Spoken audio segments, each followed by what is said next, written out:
झोला कंधे पे टांगा, बैंक जाने के लिए निकला। बरामदे के बाद मैंने मेरे स्कूटर को देखा, स्कूटर की हाइट कुछ कम लगी, थोड़ा गौर से देखा तो पिछला पहिया गया। दिन खराब, यहाँ से लगने लगा कि अपना दिन खराब है। स्कूटर की स्टेपनी निकाली, बाजू में रखी, मेन पहिया निकालने की कोशिश की,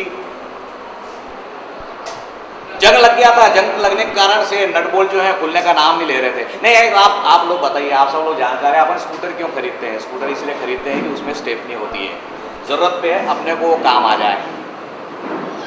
लेकिन लाख आपके पास स्टेपनी हो जना, लेकिन अगर आपका मेन पहिया ही नहीं हिट रहा है तो स्टेपनी का क्या उपयोग है बताओ? हर किसी के बस का नहीं होता स्टेपनी को उपयोग में लाना। मैं भी नहीं कर पाया। गनीमत है कि मेरे सिर्फ हाथ ही काले हुए। वॉश बेसिन पे गया, हाथ धोए, झोला कंधे पे टांगा, मैं जा रहा हूँ पैदल। पैदल क्यों जा रहा है? स्कूटर पंचर हो गई तुम्हारे कारण से। सुबह से ब्रेड फालतू की बातें मत करो। तुम्हारी पंचर हुई हो गई, हमारे ब्रेड को गालियाँ मत दो। शाम को जाते समय ब्रेड लेके आना है। मैं मेन रोड पे आया, स्टेट बैंक ऑफ इंदौर में काम करता हूँ, राजवाड़े पे मेरी ब्रांच। राजेंद्र नगर के तरफ से आने वाला कोई सा भी साथी मिल जाता है, जिसके पीछे बैठ जाऊंगा, पंडरीनाथ पे उतर जाऊंगा, ये सारा दिमाग में था। बाहर आया लेकिन दिन अच्छा नहीं है, लाख दिमाग में बात हो। एक दोस्त निकला उधर से, मैं उसको हाथ दिखाने वाला था, इतने पता चला कि उसकी पत्नी उसके पीछे बैठी हुई थी, मेरे लिए कोई जगह नहीं थी। दूसरा दोस्त आया, मैंने हाथ दिखाया, मेरे पास आके रुका, मैं पीछे बैठने वाला, ये बैठे मत, बैंक पे जाके बोलना कि मैं थोड़ा लेट आऊंगा, फिर पलट के वो चला गया। मैंने कहा किसी को भरोसा नहीं करना, अपना काम करो। नगर सेवा टेम्पो जो भी आता है बैठो उसमें, चलो। नगर सेवा आई पूरी पैक, दूसरी नगर सेवा आई राजेंद्र नगर से पूरी पैक, टेम्पो ऐसा ही। दूसरा टेम्पो वहाँ जाके रुका, वहाँ से क्लीनर चला था, आ जाओ। मैंने यूँ देखा टेम्पो की तरफ। एक बात आप लोगों से शेयर करना चाहता हूँ, एक कहावत है अपने यहाँ, बंदर चाहे जितना बूढ़ा हो जाए गुलाट खाना नहीं छोड़ता। मेरा भी कुछ ऐसा ही हुआ। मैंने यूँ देखा टेम्पो में बिल्कुल इधर कोने की तरफ, दरवाजे की तरफ, गर्ल्स डिग्री कॉलेज की तरफ जाने वाली एक लड़की बैठी हुई थी, बड़ी खूबसूरत थी, वहाँ बैठी थी। मैंने कहा चलो टाइम पास। मैं टेम्पो में चढ़ा, उस लड़की के पास बैठने वाला था, इतने में क्लीनर बोला अंदर। अरे तो यहाँ बैठेगा तो कोई प्रॉब्लम है कि अंदर बैठो ना यार? अरे पर यहाँ बैठ गया तो कोई प्रॉब्लम, अंदर बैठो ना यार। क्लीनर चिल्ला पड़ा। इससे बुरा दिन और क्या होगा? मैंने उसकी तरफ घूर के देखा, चुपचाप उस लड़की के पास से उठ के उधर कोने पे जाके बैठा। इतने में चलो करके उसने आवाज लगाई और पट्टा उस लड़की के पास बैठ गया।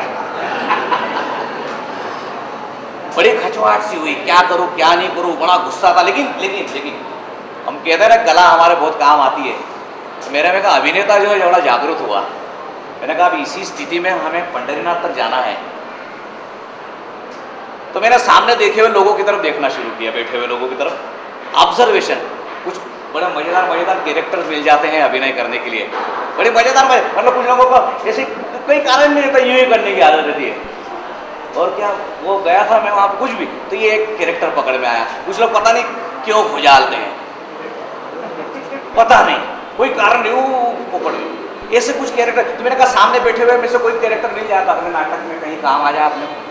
तो मैंने देखना शुरू किया, तो सामने ना बहुत ही गंदा सा लड़का बैठा हुआ था। गंदा मतलब दिखने में नहीं, गंदा मतलब उसे सर्दी का भयंकर प्रकोप हुआ था। मतलब वो हर आधे सेकंड में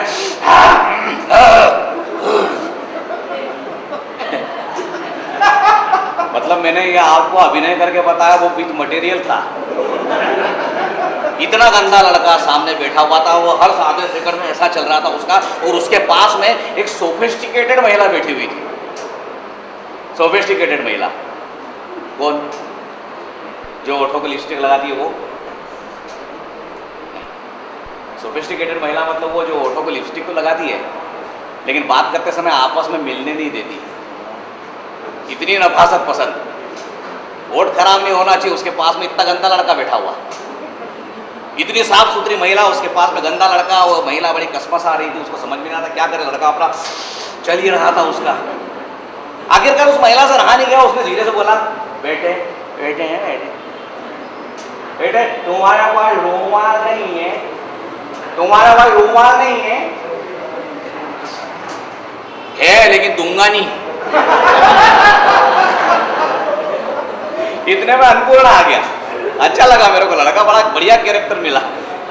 इतने में अन्नपूर्णा आ गया। अन्नपूर्णा में आने के बाद बहुत सारे लोग उतर गए, बहुत सारे लोग टेम्पो में चढ़ गए। टेम्पो पूरा पैक हो गया। लोग चिल्लाने लगे, ओ भैया क्या कर रहे हो, इतने लोग टेम्पो में नहीं आते। इधर क्लीनर चिल्लाया, उधर ड्राइवर चिल्लाया। क्लीनर बोला ड्राइवर भैया बहुत सारे लोग हो गए। वो तो हो गए क्या? ड्राइवर ने झट से एक्सीलेटर पे पाँव मारा, छोड़ा, ब्रेक पाँव दिया, छोड़ा, कुछ तो भी क्या किया भगवान जाने। 7-8 लोग एडजस्ट हो गए। फिर भी बहुत सारे लोग, मतलब 4-5 लोग सामने टेम्पो में गर्दन नीची करके ऐसे पोजीशन में खड़े। फिर कोई चिल्ला भैया ये सब यहाँ खड़े दिख नहीं रहा, कुछ भी रहा, दरगाह पे उतर जाएंगे बे, इतना तो उतर। क्लीनर फिर चिल्लाया, चलो करके आवाज लगाई। अन्नपूर्णा से टेम्पो आ गए। अब मैंने फिर उस गंदे लड़की की तरफ, उस सोफिस्टिकेट महिला की तरफ देखने की कोशिश की, तो सामने से 4-5 लोग खड़े थे। मैंने कहा जान तो अपन इनको देखो, अपने को क्या। और आप बिल्कुल विश्वास करिए, इस बात के बाद उस टेम्पो में भूचाल आ गया। टेम्पो में जो व्यक्ति जहां था वहां नहीं था। आधे सेकंड के लिए ऐसे एक दूसरे पे गिरे, फिर अपनी जगह पे आ गए। कारण क्या? टेम्पो वाले ने बहुत जोर से ब्रेक लगाया। कारण क्या? साइकिल वाला टेम्पो वाले को ओवरटेक कर रहा था। मैं जब सन 74 में इंदौर में आया था, साइकिल चलाना सीख ही रहा था, तो मुझे किसी ने कहा कि भैया नंदापुरा सब्जी मंडी में साइकिल ले जाओ, 3 चक्कर लगा लो, तुम्हारे को साइकिल आ जाएगी। मैंने कहा मेरे को साइकिल चलाती आती नहीं है, मैं अगले कैसे जाऊँगा?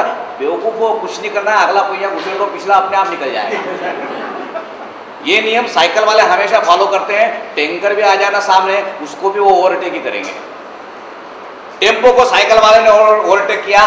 टेम्पो वाला साइकिल वाले पे चिल्लाया, कह रहा दिखता नहीं क्या? साइकिल वाला वो भैया हाथ दिखाया तो था भैया। बड़ा प्यारा शब्द है, बहुत प्यारा है। मतलब काय वो कसं काय, महाराष्ट्रीयन लोग जो है उनको पता होगा। ऐसा भैया, इस भैया में प्यार है, इसके अलावा कुछ नहीं है। क्योंकि भैया में क्या है किसी को नहीं मालूम। मैं पान की दुकान पे खड़ा था, मोटरसाइकिल पे बैठे हुए दोनों आए। ओ भैया, पान वाले को बोला, हो ओ भैया भैया आए थे क्या? पान वाला भी पान लगाते लगाते नहीं आए भैया। फिर वो दोनों भैया भैया आए थे कि ना, 2 ही भैया आए थे। और साइकिल वाला बोलता वो भैया, टेम्पो वाले को भी भैया बोल रहा। वो भैया हाथ दिखाया तो था। उसने 2-3 इंदौरी बहुत शानदार गाली उसको बकी। मामला निपटा, टेम्पो आगे बढ़ा, दरगाह पे पहुंचा। दरगाह पे पहुंचने के बाद जो 3-4 लोग खड़े थे वो उतर गए, 2-3 और लोग निकले और 2-3 लोग और चढ़ गए। टेम्पो फिर से नॉर्मल कंडीशन में आ गया। टेम्पो में दरगाह से एक झुग्गी झोपड़ी में बैठा हुआ एक अशिक्षित, वो आके टेम्पो में बैठ गया। आने के बाद धीरे से उसने बीड़ी का बंडल निकाला, एक बीड़ी तोड़ी,